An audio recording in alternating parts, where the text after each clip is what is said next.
வணக்கம், welcome to Theonila Pradeep kitchen. இன்னைக்கு நம்ம பார்க்க போற ரெசிபி ஒரு ஸ்வீட் ரெசிபிங்க. நிறைய பண்டிகைகள்லாம் வருது.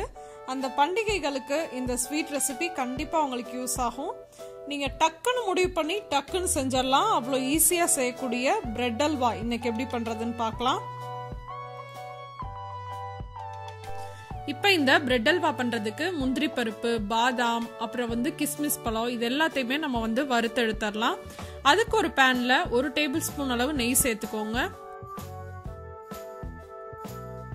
இப்போ இதுல ஒரு 10-15 முந்திரி பருப்பு, ஒரு 6-7 பாதாம் பருப்பு தோல் நீக்கிட்டு இந்த மாதிரி கட் பண்ணி வச்சிருக்கேன். உங்கள்கிட்ட இருந்துச்சுன்னா சேர்த்துக்கோங்க, இல்லைன்னா வேணாம். இதை சேர்த்ததுக்கு அப்புறமா நல்லா பொன்னிறம் ஆற மாதிரி வறுத்துக்கோங்க. இந்த மாதிரி நல்லா வறுப்பட்டதுக்கு அப்புறமா இதுல நம்ம கிஸ்மிஸ் பழத்தை சேர்த்தரலாம். கிஸ்மிஸ் பழத்தை நல்லா உப்பி வந்ததுக்கு அப்புறமா ஸ்டவ்ல எடுத்துடலாம். இதை ஒரு தனியா ஒரு பிளேட்ல எடுத்து வச்சுக்கோங்க. இப்ப பிரெட் அல்வா பண்றதுக்கு அதே பேன்ல நம்ம பிரெட் எல்லாம் நெய்ல வறுத்து எடுத்துடலாம். நான் இன்னைக்கு 5 மில்க் பிரெட் எடுத்திருக்கேன். அதோட ஓரங்கள் எல்லாம் கட் பண்ணிட்டு இந்த மாதிரி பீசஸா நறுக்கி வச்சிருக்கேன். இப்ப பாதியை ஃபர்ஸ்ட் சேர்த்து நெய்ல வறுத்துட்டு அப்புறம் அதை தனியா ஒரு பிளேட்ல எடுத்து வச்சுட்டு மீதி பாதியை வறுத்துக்கலாம். இப்ப பாருங்க, ஒரு சைடு நல்லா வறுபட்டுருச்சு. இதை இந்த மாதிரி டாஸ் பண்ணி திருப்பி விட்டுக்கோங்க. 2 சைடும் நல்லா ஈவனா வறுபடணும். அப்பதான் பிரெட் அல்வாக்கு டேஸ்ட் ரொம்ப நல்லா இருக்கும். இப்ப 2 சைடும் நல்லா பொன்னிறம் ஆயிடுச்சு. இப்ப இதை எடுத்து தனியா ஒரு பிளேட்ல வச்சிடலாம். அடுத்து மீதி இருக்கலையா பிரெட், அதையும் இதே மாதிரியே நெய்ல வறுத்து எடுத்துடலாம். இப்ப கொஞ்சம் பெரிய பேனா எடுத்துக்கோங்க. அதுல நம்ம வறுத்து வச்சிருந்தோம் இல்லையா, அந்த பிரெட் எல்லாத்தையுமே சேர்த்துக்கலாம்.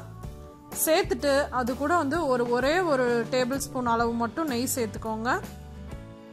இப்போ நம்ம பிரெட்டை வேக வைக்கிறதுக்காக அதில் பால் சேர்த்து வேக வைக்க போகிறோம். நான் ஒரு 2.5 கப் அளவு பால் சேர்த்துருக்கேன். நல்லா ஃபுல் ஃபேட் மில்காக எடுத்துக்கோங்க. இப்போ இது கொஞ்ச நேரம் வேகட்டும். இப்போ பாருங்க, நல்லா பிரெட்டெல்லாம் வெந்து பாலில் ஊறி இருக்கு. இந்த மாதிரி சமயத்துல ஒரு கரண்டி வச்சு லேசா அமுத்தி விட்டுட்டே இருங்க. அப்பதான் பிரெட் எல்லாம் நல்லா மசிஞ்சு பாலோட மிக்ஸ் ஆகும். கொஞ்ச நேரத்துக்கு இந்த மாதிரி நல்லா மசிச்சு விட்டுட்டே இருந்தோம்னா இந்த மாதிரி நல்லா கெட்டி ஆயிரும். இன்னும் கொஞ்சம் கெட்டி ஆனதுக்கு அப்புறமா இதுல நம்ம சுகர் சேர்த்துக்கலாம். பிரெட்ல இருக்க ஸ்வீட்னஸ் பொறுத்து சுகரோட அளவு மாறும். நீங்க ஃபர்ஸ்ட் ஒரு 1/2 கப் அளவு சுகர் சேர்த்துட்டு டேஸ்ட் பாருங்க. உங்களுக்கு ஓகே அப்படின்னா அப்படியே விட்டுறலாம், இல்லைன்னா இன்னும் கொஞ்சம் சுகர் கூட சேர்த்துக்கலாம். நான் 1/2 கப்பும் ஒரு 2 டேபிள் ஸ்பூன் அளவு சுகரும் எக்ஸ்ட்ரா சேர்த்துருக்கேன். சுகரை சேர்த்ததுக்கு அப்புறமா நல்லா அல்வா நல்லா இலகி வரும். அதுக்கப்புறம் திரும்ப அதை நல்லா கிண்டிக்கிட்டே இருந்தோம்னா அல்வா பதம் வர வரைக்கும் நம்ம அதை கிண்டிக்கிட்டே இருக்கணும்.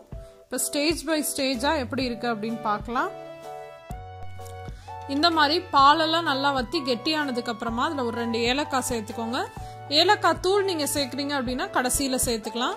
இப்போ இதை சேர்த்துட்டும் நல்லா கைவிடாம கிளறிட்டே இருங்க. இப்போ பாருங்க, ஒரு 50% அல்வா பதத்துக்கு வர ஆரம்பிச்சிருச்சு. நல்லா எல்லாமே சேர்த்து சுத்துது. இந்த மாதிரி கையில தொட்டு பாத்தீங்க அப்படின்னா ஒட்டாம எல்லாமே அல்வா சேர்ந்து சுத்துறப்பா தான் வரணும். அந்த அளவுக்கு நீங்க கிளறிட்டே இருக்கணும். இன்னும் கொஞ்ச நேரம் கூட இருக்கட்டும். பாருங்க, ஓரங்கள்ல எல்லாம் நெய் பிரிஞ்சு அல்வா பதம் வந்துருச்சு. கடைசியா உங்களுக்கு இன்னும் கொஞ்சம் நெய் வேணும்னா ஒரு டீஸ்பூன் அளவு நெய் சேர்த்துட்டு நம்ம வறுத்து வச்சிருந்தோம் இல்லையா, அந்த முந்திரி, திராட்சை, பாதாம் இது எல்லாத்தையுமே சேர்த்துட்டு ஸ்டவ் ஆஃப் பண்ணிடலாம். சுவையான ரொம்ப ஈஸியான பிரெட் அல்வா ரெடி ஆயிருச்சு. இந்த ரெசிபியை கண்டிப்பா வீட்டில் ட்ரை பண்ணி பாருங்க. இந்த பண்டிகை காலத்துக்கு உங்களுக்கு எளிமையான ஒரு நல்ல ஸ்வீட்டா இது இருக்கும். ட்ரை பண்ணி பார்த்துட்டு எப்படி இருந்துச்சு அப்படின்ற உங்க கமெண்ட்ஸ் அண்ட் ஃபீட்பேக்ஸை மறக்காம என் கூட ஷேர் பண்ணிக்கோங்க. இந்த வீடியோ உங்களுக்கு பிடிச்சிருந்துச்சுன்னா லைக் பண்ணுங்க, உங்க ஃப்ரெண்ட்ஸ் கூட ஷேர் பண்ணுங்க. இன்னொரு இன்ட்ரெஸ்டிங்கான வீடியோவோட உங்க எல்லாரையும் சந்திக்கிறேன். அதுவரை உங்களிடமிருந்து விடைபெறுவது உங்கள் தியோனிலா பிரதீப். தேங்க்யூ.